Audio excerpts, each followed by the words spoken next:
I'm Subir Gariwal with Ness, and John Martino, Managing Director for Software Engineering at the OCC, and Vadim Gelman, who's a partner at Ness in the financial services practice. And this is really about John and Vadim. They've been working on this project for years. It's them. I'm just facilitating some of this. All right, so John, you want to start? Sure. So about the OCC, we're the world's largest equity derivative clearing organization.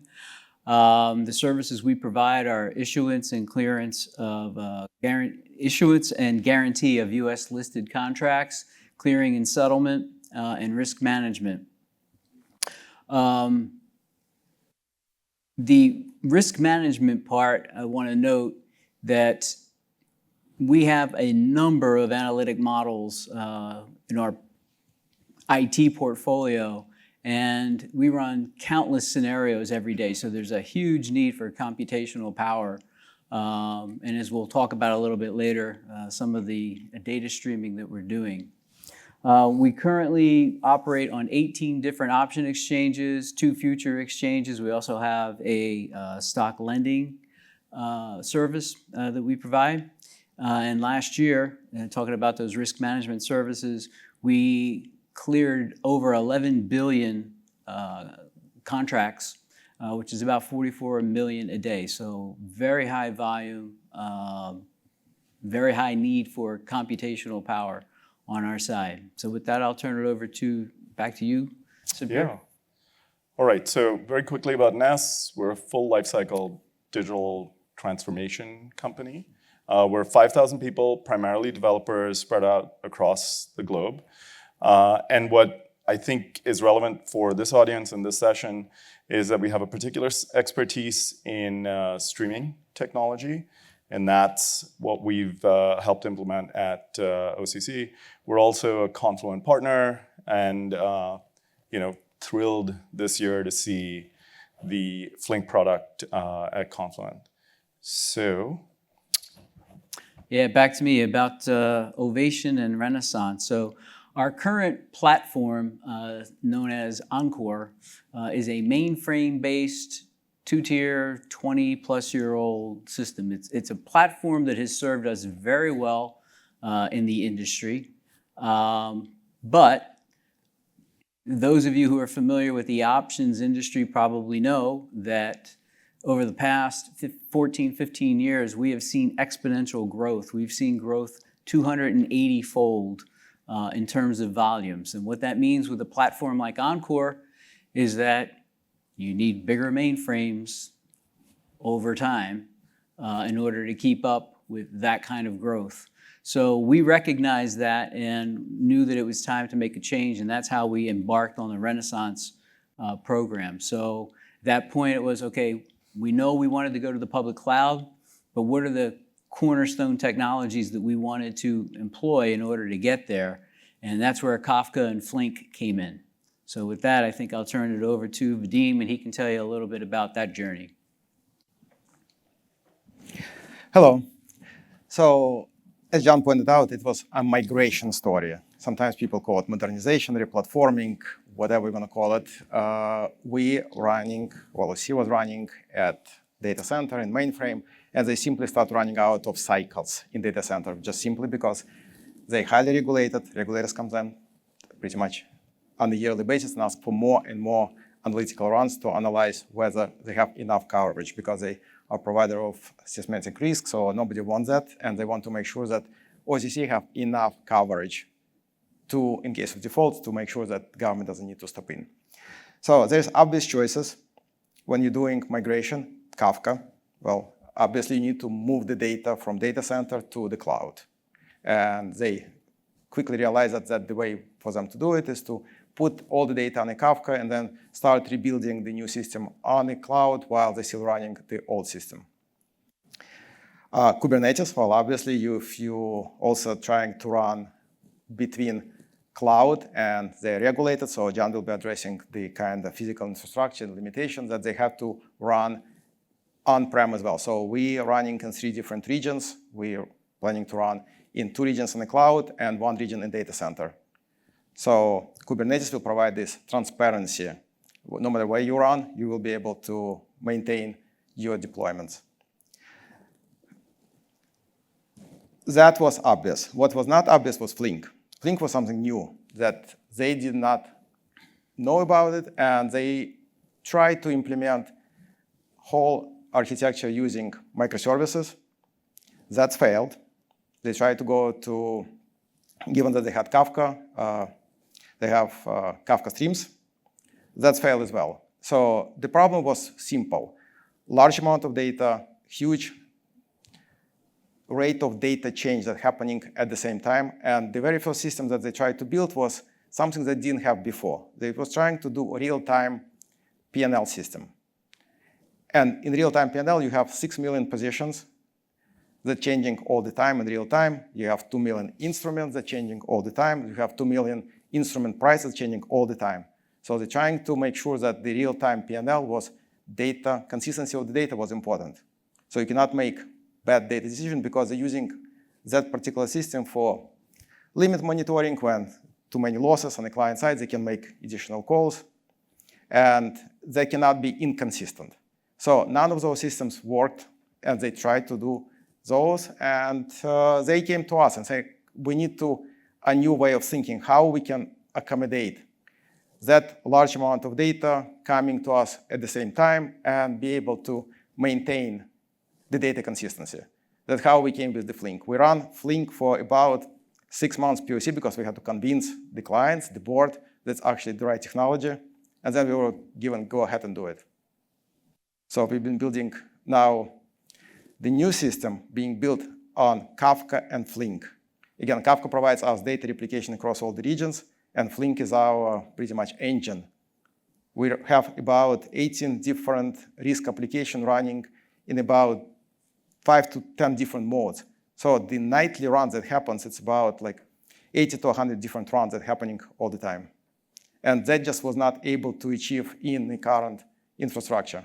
Just simply would not be able to maintain. They were trying to optimize mainframe, buy bigger mainframes, create more data center cycles, and just didn't work. Yeah, and perhaps I will just note for a second just how important this process is. Because if you've ever traded an equities option, the reason you can be kind of guaranteed that that will actually realize its value is because the OCC is there between buyers and sellers and takes on that risk. And if one of the counterparties to any of these options ever fails, the OCC will use that margin to make the buyers on the other side whole. And that's the underpinning for risk management within the equities market, certainly in the US, but globally given all the listings in the US. So the system itself, and I think we'll talk about that a little more, is really key to financial stability within the US financial or capital markets, let's say. Now, over at Ness, we've been thinking about modern architectures for financial services for quite a while, and this fits into a model we've implemented elsewhere, and that's part of the reason we ended up recommending Flink and Kafka. So I'll just walk you through kind of 3 stages of the way we look at the world. So on the left-hand side, you've got a block that's labeled customer data center. This could be on cloud as well. It kind of doesn't matter, but these are our data sources. They might be transaction data, might be prices, might be rates, might be entity data. What Vadim was referring to with options is really interesting because products are changing all the time.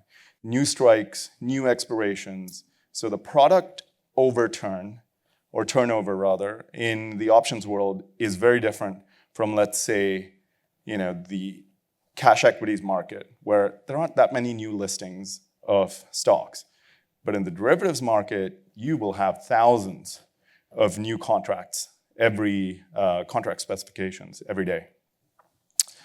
In the middle is where we think about stream processing and real-time processing, or near real-time processing. And that can be anything from algorithmic trading to fraud detection. That's a big story in the transactions world for card issuers, for banks. Payment processing is another one. and the specific use case we're talking about, which is risk scenario models. And there you have various options, right? And like Vadim said, K-streams was attempted for this use case, but it was not appropriate. We ended up with Flink, and that's really where you want to be, I think, if you're trying to attack a problem with really low latency considerations or very complex analytics as well. On the right-hand side, I think to complete this story is the hydration of data warehouses and big data stores that might support other longer-term analytical functions. And that may be where like machine learning models sit. And tying all of that together is that bar at the top, which is Kafka, that allows you to move data from point A to point B for every application. And the reasons the stream processing is sitting in the middle is what we discussed earlier. You want to try to do it early. So this is the shift left idea that you've heard. You want to do that as close to the source as you can and produce reusable data products for your analytics estate, for other stream computing applications, et cetera. So with that, that's my kind of very generic view of how I look at the industry as a whole. But let's talk about Ovation in particular, because there are some unique considerations there. Right? All right, what we have here that, of course, we all want to go on the cloud. But you start realizing is that within your architecture that not everything can go on the cloud. As you can see on the left, there is a pricing system that kind of sits by itself, and it's really not on the cloud because it turned out to be that the contracts that OCC made with the data providers, with exchanges and market and Bloomberg, they had certain contracts that say specifying that they need to bring the data feeds into the data center. So, and the pricing system was actually recently renovated, so they decided to keep it in the data center. The rest of the stuff went to the cloud. So what's important to understand is kind of the architecture. The architecture saying like we have a coupling of Kafka that managing to bring this data to us on the cloud, and then we have a processing, tons of other processing that's happening on the cloud using the same data. So the rest of the data is being processed specifically in Flink. So Flink is running natively on Kubernetes, and we can run all our loads utilizing Flink on the cloud. But in case of failure, we can go back to data center and pretty much rerun whatever we were running before. Important to understand that when we're doing the real time, and the real time case really solved for OCC, why they decided to go with Flink, that when you're running in real time and something happened and it fails, and we all know like running on Kubernetes, if you overload the Kubernetes node with either CPUs or memory consumption, they'll just simply move you out and spin up another node. So then you lose the data, the state that was accumulated on that particular node. So how can you restore it? And you can put more and more hardware on it, it still will have a problem. And then another feature that we're utilizing here with Flink is checkpointing. Checkpointing allows you, not us, but Flink to restore its own state within SLA that we're providing. So all these features allow us to run on the cloud and data center, use some component running in data center versus the rest of the component running on the cloud seamlessly. So we didn't really invest in developing that platform that usually in kind of this architecture, again, we've been building this kind of distributed, mission-critical, high-scale, large-scale application for the last, 23, 25 years. And every time that you need to invest in developing certain architecture components yourself, here it's out of the box. And we're using that combination of Kafka and Flink. And what else is very important is that they both partitioned.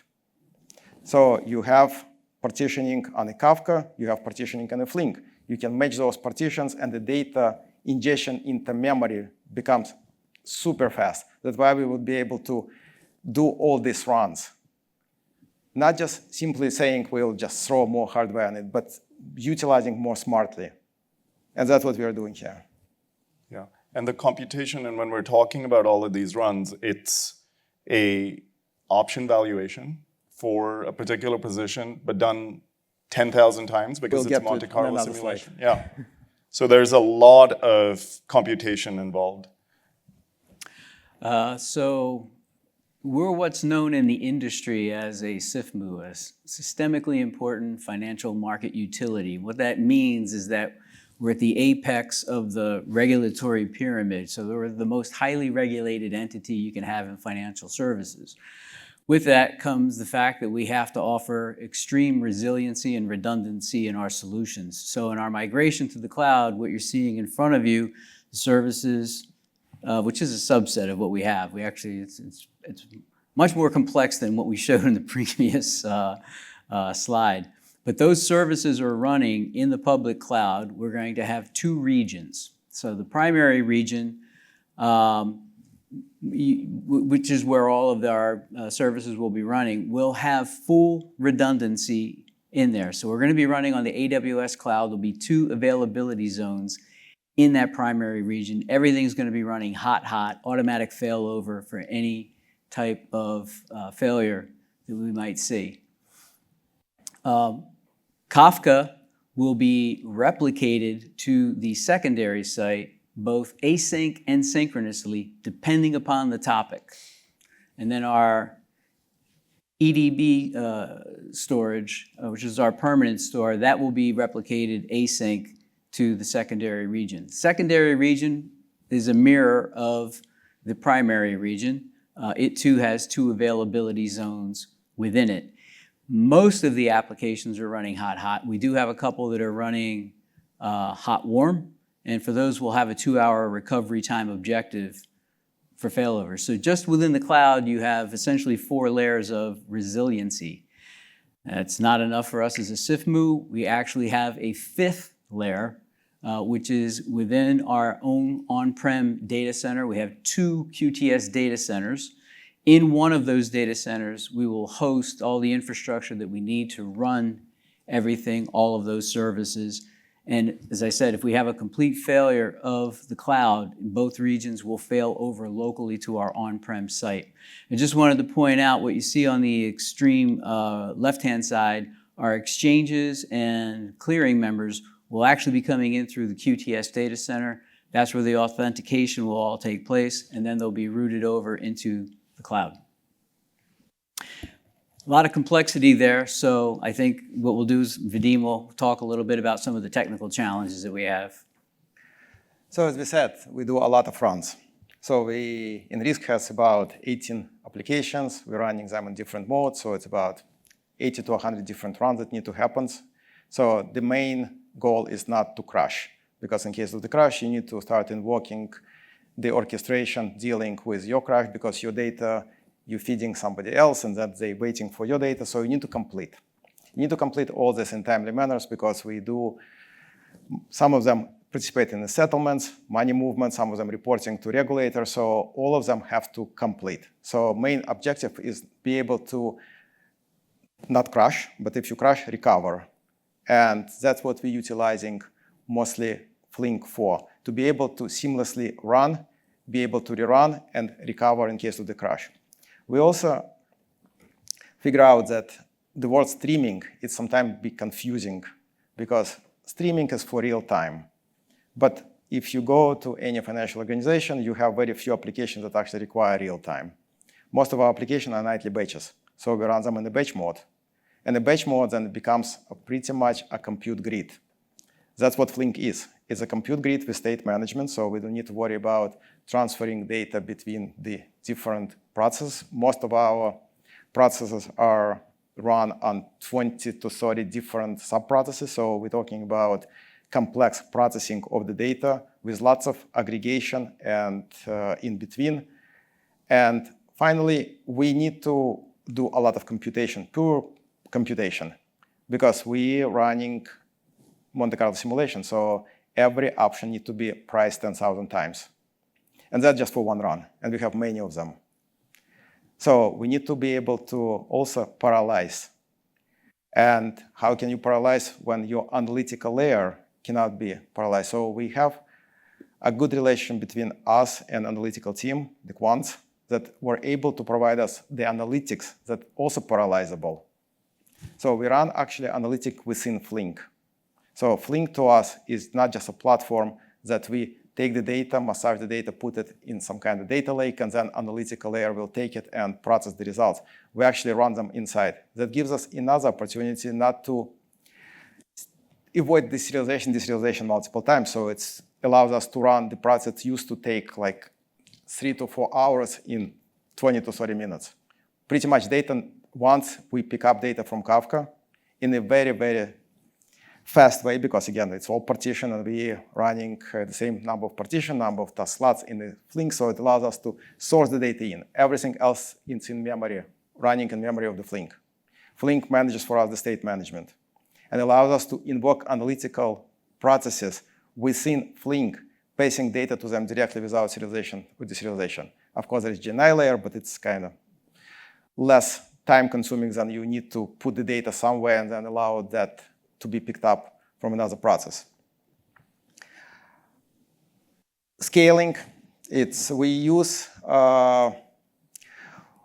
trying to get to dynamic scalability. We are not there yet, and it requires, Flink natively integrates with Kubernetes, so it's not the problem between Flink and Kubernetes. It's pretty much our internal process that requires us to be ready for dynamic scaling, and because all the hosts that we're getting on the cloud are kind of has to be vetted before they cannot be just provisioned on the fly. And we do a lot of aggregations. Within our processes, we pick up the data, we aggregate in the various subsets of netting sets and whatnot. We do invocation of analytical libraries within of those subsets. We reaggregate, and then we put data back to Kafka. So we have Kafka, Flink, Kafka, and then we have other processes that manage to pick up from Kafka and put it in a proper data lake. But those are results and intermediate results. Those are not to be processed further. They're just results for reporting and historical kind of safekeeping. Yeah, and I'll just point out in terms of scale, it's millions of transactions coming in that impact positions spread across hundreds of clearing members and sub-accounts under there. That is the aggregation you're talking about and the netting, and trying to understand what the risk is at each level of that layer. It's a large data problem. Large data problem with complex processing with a lot of CPUs being utilized to compute. Yeah, and you're trying to do it intraday as well for exactly the considerations, John, you pointed out earlier, that the market's changed. You require intraday risk, you require intraday margin, all of that. Where are we on this journey? We're now at the point where we are in beta testing. We just completed our first set of tests with our clearing members and exchanges. We're very happy to state that we had 100% participation, and we've received very favorable feedback so far. There will be 2 more beta tests. The next one will focus specifically around clearing and settlement, so it'll be a very big one. That's going to start in October. It'll end in December. The third and final beta test that we have will be on the risk services, a lot of what Vadim was talking about. So that by far is the most computationally intensive and difficult layer that we have. So that'll be beta test number 3. Following the beta test, we will have a parallel test that will take us several months, but we are targeting to take the platform live somewhere between July and September of next year. With this journey, obviously, we're radically improving performance. Some of the processes that Vadim was talking about, which would take hours, sometimes 8, 9 hours of running, we can now literally do in 5, 10 minutes on the platform. So it's going to dramatically change the way that we're doing our business. And as I mentioned at the beginning, the main reason that we embarked on this was because of that exponential growth in the options industry, and we really can't predict where it's going to go. So I think that with the changes that we're making, we're going to be very well suited to handle any of those growth, any growth that we're going to be seeing, and without having to swap out mainframes and have that kind of fixed architecture for a fixed capacity. So we're looking forward to it, and we think that this is going to put the financial industry in a much better position for years to come. Yeah, I'll just add one thing that has occurred to us, over this journey that we've been on with OCC and with other clients for like 8-9 years using this technology. And I think history, everybody on this stage has spent a lot of their lives in capital markets, but we're seeing the same applications elsewhere.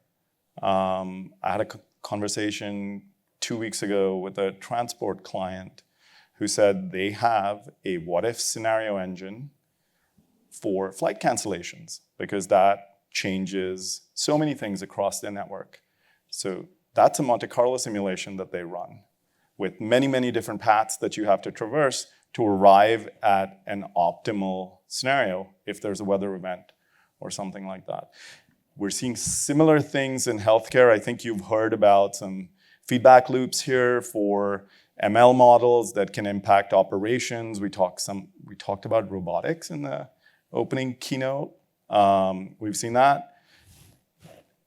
One of my colleagues here has been working with a firm on an autonomous mining use case, so we see that too.